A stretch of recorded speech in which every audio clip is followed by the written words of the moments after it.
I have an inclination for the water. I love the space of it.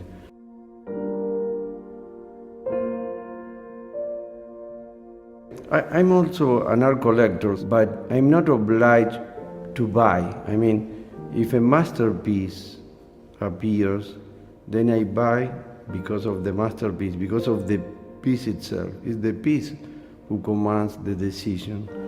As a real estate developer, it's the same. I'm not obliged to develop. What drives me is the quality of the site.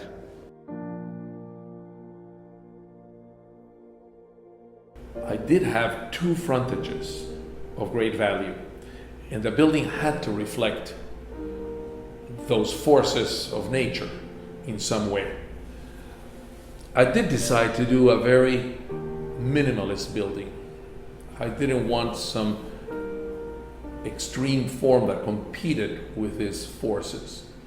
And in doing that, I split the building like splitting the oceans, and turned it into two volumes and opened in the middle of it a monumental door or gateway that connected ocean and bay. And that became the centerpiece of the project.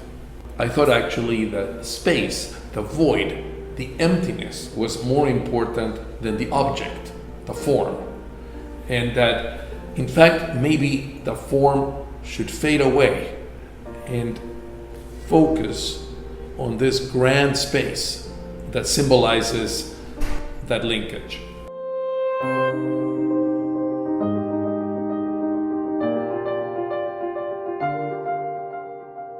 From the very beginning, this team understand what this project is looking for. They are citizens of the world. They share the sophistication and the aesthetic, the love of creation, the perception of the whole. Enzo, Enea, and Piero, they have the history of the human being from this point of view, and they adapt all that to the necessities of the place. One has to find the right point of expression between the traditional history and post-contemporary world. I'm a modernist architect. I never think to do something traditional. Traditional means I never working for the marketing research. I'm working for a private taste. The people, they choose me because I'm in that way quite precise. I never work with compromises, We like to be coherent, and we like to be natural, and we like to be not easy, but you have to be human and humanistic. And we put inside some simple approach of life. You have to increase the neighborhood, you have to increase the boundaries, you have to increase the community. What we do is we bring another proportion into it with the garden, with the outdoor space that interacts with the place, creating microclimates and using trees as shadow, lighting, and we mix together architecture towards art to create interesting space. The space demands the design. I think that art is integrated in our life, and it's an important proposition within Oceana. Oceana Bal Harbor, I think, is a fantastic example of how art can function. And people aren't always able to give sculpture that opportunity to display itself. To be able to design architecture that gives a place, an emotional home for art, where it's really part of the essence of the location.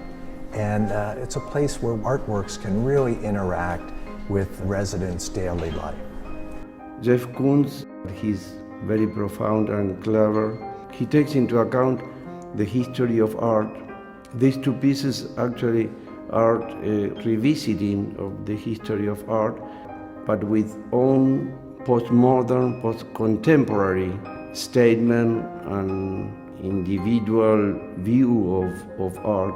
The two works at Oceana Bal Harbor they're based in a sense of mythology of Pluto and Proserpina. This is really a symbol of the seasons and of the changing of life and the passions of life, the energy of life.